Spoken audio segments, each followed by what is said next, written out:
నమస్తే.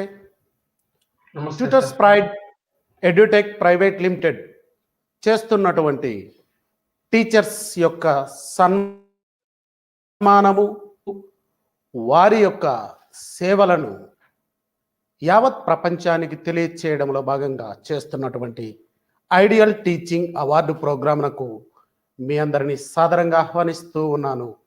ఈ యొక్క ఐడియల్ టీచింగ్ అవార్డు ప్రోగ్రాంలో భాగంగా ఉపాధ్యాయులు లేదా వారి స్టూడెంట్స్ ద్వారా కానీ వారి కొలీగ్స్ ద్వారా కానీ నామినేట్ అయినటువంటి ఉపాధ్యాయులను జ్యూరీ కమిటీ అలాగే మేనేజ్మెంట్ కమిటీ సెలక్షన్ ప్రాసెస్లో భాగంగా మొదటి లెవెల్ నుంచి రెండవ లెవెల్కు అప్గ్రేడ్ అయినటువంటి ఎస్కలేట్ అయినటువంటి ఉపాధ్యాయుల యొక్క ప్రొఫైల్ కలిగినటువంటి వారి ద్వారా ఈ లైవ్ క్లాస్ చేస్తూ ఉన్నాము. ఇందులో భాగంగా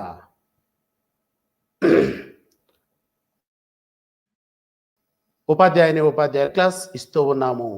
ఈ యొక్క నామినేషన్స్లో కూడా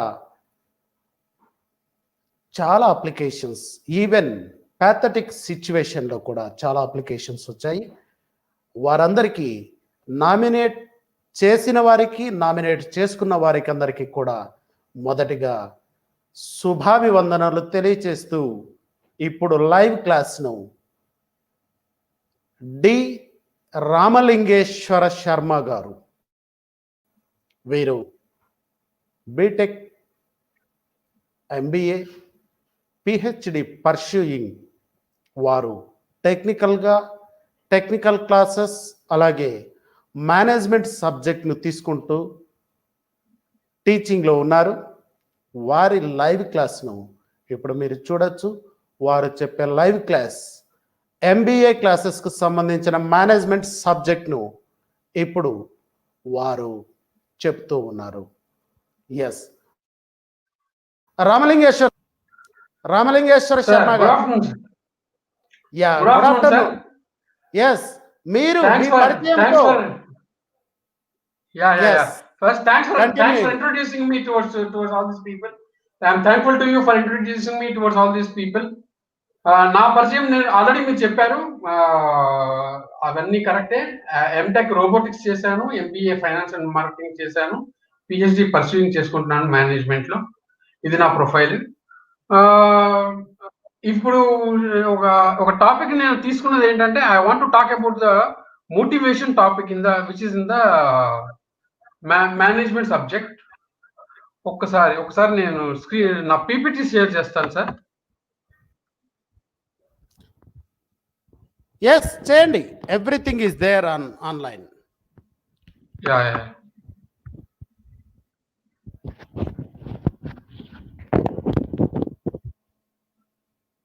ఒక్క నిమిషం.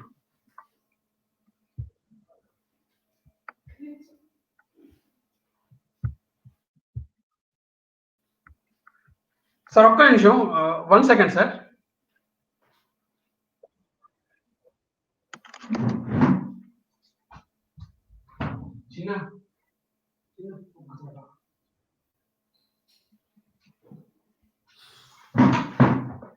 PPT షేర్ చేయాలా?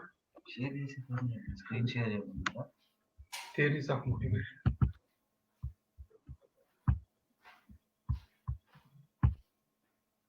ఇది స్క్రీన్ ఆఫ్ స్లైడ్ షో పెట్టి slide show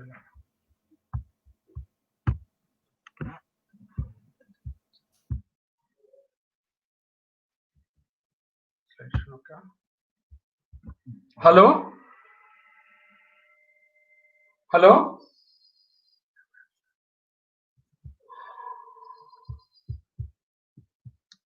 hello sir, am I audible to you?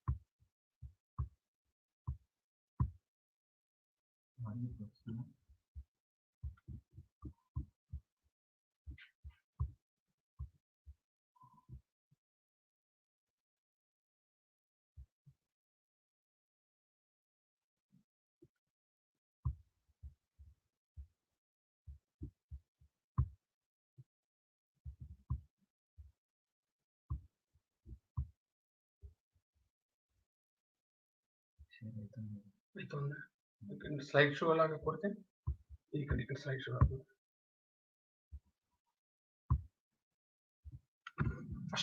first.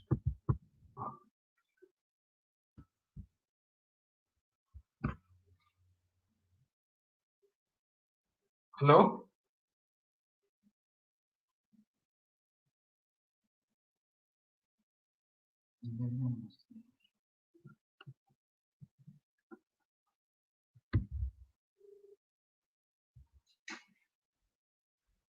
Hello sir, ఇప్పుడు షేర్ అయింది నా స్క్రీన్, మీకు కనబడుతుందా?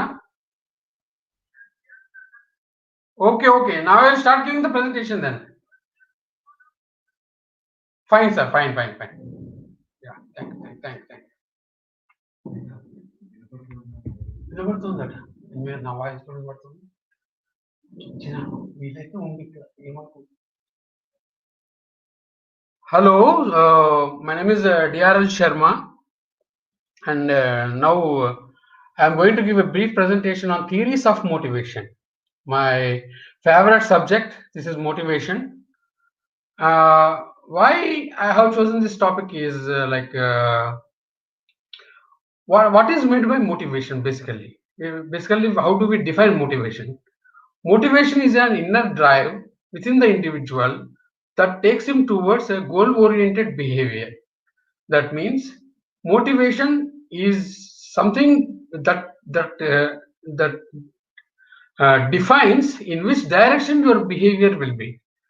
So this is important topic in the management, because nowadays you can't organize the people based on bullying power or any other powerful methods. People have to voluntarily come forward to work with you, voluntarily come forward to cooperate with you, and they must give authority to you rather than giving power to you, because there is a difference between power and authority. Power is something through which you forcefully influence the behavior of the people. Power sometimes may involve the force in influencing the behavior of the people. But authority, if you want to obtain legitimacy power, if you get, then you say it is the authority. Therefore, to get the authority, we must motivate the people, because when they feel that their needs are satisfied perfectly by a manager, they feel motivated. That is, when they feel motivated, they give authority to the manager, and because of this authority, a good organization culture will be established in the organization. This is how we see the motivation aspect in terms of HR, in terms of organizational structure and all. Also, in terms of customer, here also a customer is motivated only then he purchases the product. So here also motivation plays a major role. So in essence, you must motivate your employees, and these motivated employees give high quality work, and this high quality work motivates the customers, and therefore the entire game is in motivating the employees and motivating the customers and making a business success, getting good stakeholders, all this. Therefore, motivation is very important in terms of employees. To develop quality, motivation is very important, because motivated employees, I always strive for giving good quality. In terms of customer, always a good quality product motivates the customer towards buying the product. So sometimes at this point of time, I want to make one more small important point, which again I will discuss in the future slides. One important point is, in the case of motivation, you are doing two aspects. One is eliminating the dissatisfaction of the customer and giving the characteristic features that give satisfaction to the customers. These two categories of offerings are quite different. Mere pain point addressing is not going to give a valuable customer to the company. So we should always strive for avoiding the dissatisfaction among the customer and then give satisfaction to him. So this is what I talk about in terms of organizational structure. But let us look at the individual level about the motivation. At the individual level, for example, there may be few people who are working towards obtaining their minimum basic necessities. Like someone may be looking for a small job and a small to earn livelihood, or someone may be doing a small labor work for earning bread. This is one kind of behavior, and this behavior, the motive behind this type of behavior is not any achievement need or any power need or anything, only the basic need they want to serve. Similarly, there are other kinds of people sorry, there are other kinds of people who strive hard to achieve something in their life and obtain powerful positions in their lives, and this kind of people. In this kind of people, they sometimes neglect their basic needs also. They may forego their food, they may forego their so many comforts, and they work towards achieving a particular high level need. Some people are working towards only the bread earning. So why this type of behaviors are exhibited by the people are also studied by the administrative thinkers when they were making study about motivation. So basically, the motive is something when we can say when the intensity of need has reached to a particular level, we say it is motive. So having said this, now I will go for the slideshow. So I will talk about the slides. Motivation.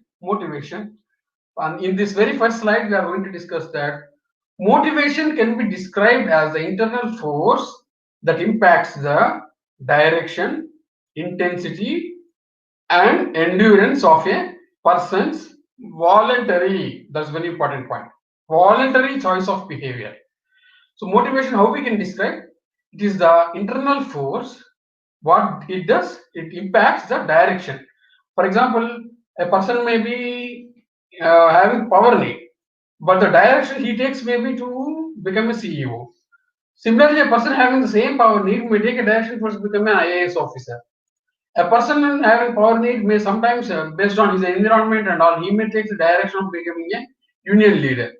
So this is the internal force that impacts the direction. You have the internal force, but that is also impacting the direction in which you are setting your goal. So at this point of time, I want to make some mention about what is meant by a goal. A goal is the sought after result of a behavior. For example, as I said earlier, need is power. Someone has set a goal as becoming the CEO. Need is power. Someone has set the goal as becoming the IAS officer. So goal is more direction oriented. You have a need, but you are setting a particular direction for reaching your goal. That is one point I want to make while talking about direction. And then the another one is intensity. Intensity as an internal force that impacts the direction, intensity, and endurance of a person's voluntary choice of behavior. So, persons, as I said earlier, motivation in case of motivation, the behavior is a voluntary choice of behavior. So, it consists of direction. Direction again, I mentioned already. Focused by goals. Direction is focused by goals.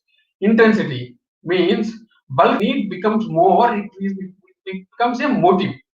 So, at the level of that motive defines bulk of effort allocated. How much effort you will allocate for achieving that goal is dependent on the intensity of the need that you have. Similarly, next is persistence. Amount of time taken for the effort to be exerted. Persistence means amount of time taken for the effort to be exerted. Example, a team leader encourages team members to work efficiently. So persistence, it is self-explanatory rather. Persistence means amount of time taken for the effort to be exerted. You will go on trying to achieve your goal. And usually, in this case, the example taken is a team leader encouraging members to work efficiently. Features of motivation. Let us study about the features of motivation. Motivation is an internal feeling, that is, it defines the psychological state of a person.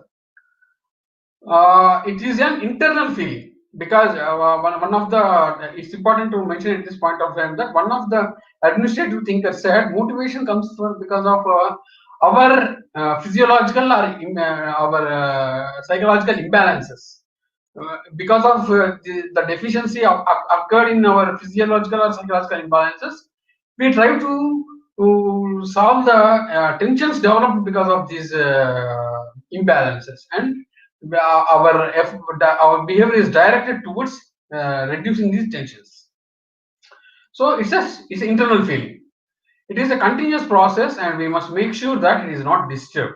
Motivation is a continuous process. Once you are motivated towards achieving a goal, after reaching that goal, you will set up another goal, and you will be again motivated to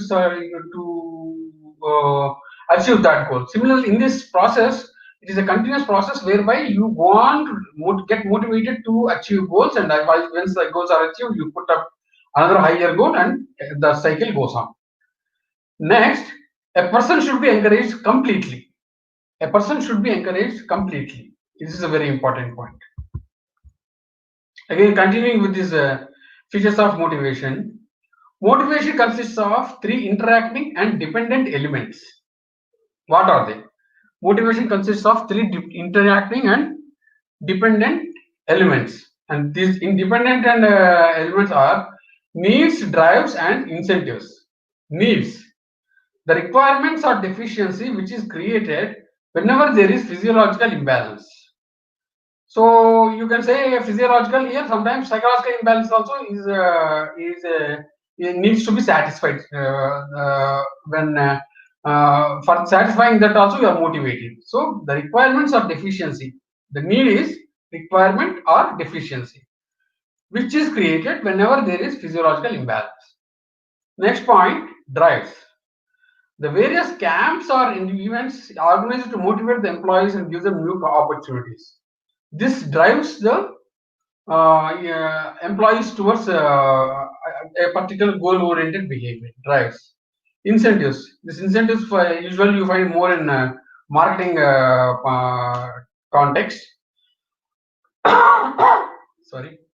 Employees need to be rewarded for their nice work in order to keep them encouraged. Employees need to be rewarded for their nice work in order to keep them encouraged. So sometimes an individual may have done very good work, and if the manager recognizes and sometimes he gives incentives, it is something like boosting up the morale of the employee. Importance of motivation. We need to motivate employees because of the following reasons.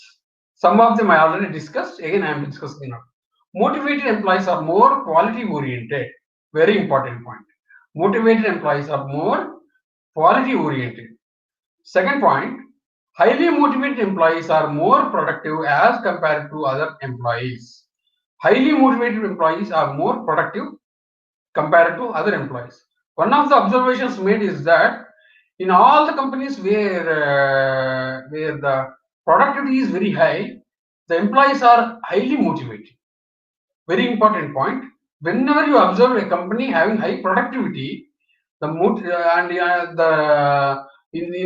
all such companies, the employees are highly motivated. So motivated employees are more productive as compared to other employees. And similar another continuation to the importance of motivation. It helps in achieving three behavior dimensions of human resource, namely, candidates must be attracted not only to join but also remain in the firm. So I'm again repeating this importance of motivation. It helps in achieving three behavior dimensions of human resource, three behavior dimensions. These behavior dimensions are: candidate must be attracted not only to join but also remain in the firm. So one of the reasons, one of the problems which companies face nowadays is employee turnover. People come and go, people stay for some time, go, and we have to recruit new people. This happens because to a greater extent, if they are motivated, they don't leave the organization. So one of the reasons is importance of motivation is that candidates must be attracted not only to join. Our problem is not merely to attract high quality people, high educated people, not that, but also it is to ensure that they remain in the firm, work for the firm, and strive hard to bring the firm into a good position. Right? Employees must perform tasks in a dependable manner. This is very important point because even we talk about delegation of authority and responsibility. People must be responsible. People must be responsible towards the job that they are doing, and quite often, if you are given the right kind of authority along with the right kind of responsibility, then the people make wonders in the organization, and they can become dependable employees in the organization. Next sentence: employees should be creative, spontaneous, and innovative at work. Employees should be creative. One is creative. They must be they must challenge the old ways of thinking. They must create new ways of solving the problems. Spontaneous and innovative at work. So this is also the one of the importance of motivation. Now coming to the actual point, theories of motivation. There are various theories on motivation, and they are classified as one of the basic classification is need approaches. Just as we have discussed earlier, it is unsatisfied need. It is deficiency is causing physiological or psychological imbalances. They will motivate you. That is what some of the administrative thinkers have thought about the subject, and some of them are in need-based approaches. In this, I am choosing Maslow hierarchy of needs, Alderfer's erg theory, Herzberg's two-factor theory, McClelland's learned needs theory. So again, I am repeating. So the first is Maslow hierarchy of needs, which is a very important theory, and Alderfer's erg theory, Herzberg's two-factor theory, McClelland's learned needs theory. These are the theories where need approaches are used. Second is cognitive approaches. In cognitive approaches, you talk about expectancy theory, equity theory, McGregor's theory X and theory Y. These we will discuss in detail in the coming slides. Maslow hierarchy of needs theory. So some brief explanation I will give about how this happens. And the first thing Maslow said is the behavior is based on needs. Even the social interaction is based on needs. That is what he believed. The basis for all the behavior is unsatisfied need, and this the contribution that he made is he classified the needs of the people into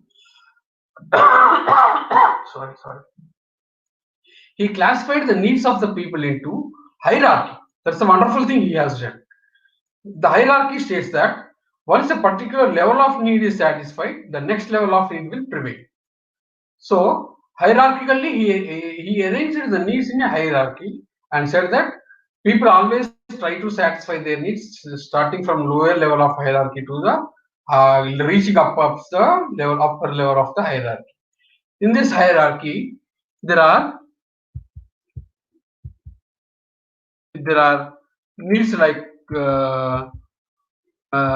I'll tell you. See, this point is very important. Every second need comes to force when the first need is satisfied completely. Because I said every second need, once a particular lower level of need is satisfied, then the next level of need gets prevailed. Maslow explained the hierarchy of needs by grouping them into two categories. One category, he said, they are deficiency needs. Another category, he said, they are growth needs. So again, before taking you towards the slides, I will give a brief explanation about how he proposed his theory. He said that the lowest part of the hierarchy will lie physiological needs. Physiological needs, and if the physiological needs are satisfied, the man thinks about security needs. And if these security level needs are also satisfied, he thinks about social needs. And if these social needs are also satisfied, he thinks about self-esteem needs. And finally, once he satisfies all these needs, he will think about satisfying his self-actualization needs. So this self-actualization need is the ultimate need. Sometimes even the very attempt to satisfy this need gives them immense satisfaction to the individuals. That is what they found. So physiological needs and security needs, social needs, self-esteem needs, and self-actualization needs. He said, let us study about physiological needs. Every individual needs to take care of the basic requirements required to sustain. These requirements include food to eat, clothing to wear, and shelter to live in. These necessities are relatively independent of each other but are finite. Remember, as I said, physiological needs. Basic needs are what we need: food to eat, we need clothing to wear, and we need shelter to live in. So these basic needs, one tries to first obtain, satisfy, and then once these level of needs are satisfied, because mine is wanting animal, he wants to improve his satisfaction. Once this level of needs are satisfied, he will think about satisfying his next level of needs, and they are safety needs. Everybody wants to stay in a protected environment with minimal danger so that they can have a peaceful life. Similarly, see this point I will discuss. Everybody wants to stay in a protected environment with minimal danger so that they can have a peaceful life. So security means protection from from outside troubles and all. Safety needs basically include protection from physiological danger like accident and having economic security like bank accounts and health insurance. Of this. In an enterprise, it includes this point is all about enterprise.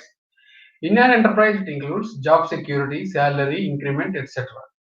The managerial practice to satisfy this involves offering pension scheme, provident fund, etc.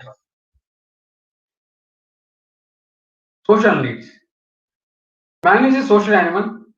We want to be there with those people where we are loved and we are accepted as we are. This is a common requirement every human desires. This theory helps managers to think about encouraging their employees by identifying employee needs. In short, it presents motivation as constantly changing force, expressing itself to the constant need for fulfillment of new and higher level of things. As the gist I am telling you, social needs, basically man is a social animal and he wants to obtain love and affection from some people. He wants to be accepted by the society in which he is living. So he sometimes shows motivated towards a particular behavior that he will think will satisfy his social needs. That is social needs. Esteem needs. Esteem means the typical human desire to be accepted and valued by others. People often involved in a profession or hobby to gain recognition and fame and respect. According to Maslow, the needs of humans have strict guidelines, the hierarchies rather than being sharply separated are interrelated. This means that esteem and the consequent levels are not strictly separated but are closely related. What is the consequent level of esteem need? It is self-actualization. It is self-actualization. Self-actualization means realizing one's full potential. Maslow describes this as a desire to complete everything that one can to become the most that one can be. In the case of self-actualization and all, finally I want to make one more important point. For example, someone is enjoying a highly lavish life by drawing 1 lakh per salary per month, and he or she is trying to satisfy a self-actualization need. But because of some sudden change in the market, he or she lost her job. So then they may not think about the satisfying the self-actualization need, but they may think about satisfaction of the physiological needs also. Because even though they have drawn 1 lakh salary as a package, at this point of time, their basic needs have to be satisfied, and they are ready to do any job for satisfying their physiological needs. So that means once the higher level of needs is not satisfied, sometimes the frustration will take you to the lower level of needs. This is a very important observation we must remember. Thirdly, what influences what is the implications to the manager because of this theory of hierarchy? First, the manager must ensure the worker gets satisfied of his physiological needs. Something of this kind may be good office environment, good ventilation, good salary. These all make him physically comfortable in the office. Second need is security level need.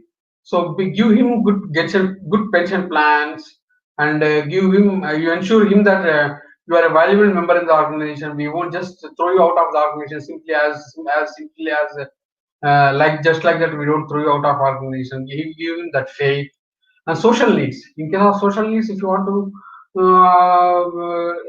make a social needs, you make them involved into social groups. Let them have discussions among the members in the organizations. Self-esteem can be satisfied by giving rewards. You reward them for their good work, and that satisfies their self-esteem needs. Self-actualization, as I said, it's a very highly important need, which everybody tries to live up to their full potential. You help them, the organizations would help them in achieving their self-actualization need. These are the implications for the managers based on Maslow hierarchy of needs. Next, we will talk about McClelland's theory of needs. In his acquired needs theory, David McClelland proposed that an individual's specific needs are acquired over time and are shaped by one's life experiences. Very important, remember. In his acquired needs theory, David McClelland proposed that an individual's specific needs are acquired over time and are shaped by one's life experiences. Achievement. People with a high need for achievement seek to excel and thus tend to avoid both low risk and high risk situations. Achievers avoid low risk situations because the easily attained success is not a genuine achievement. People with a high need for achievement seek to excel and thus tend to avoid both low risk and high risk situations. Achievers avoid low risk situations because the easily attained success is not a genuine achievement.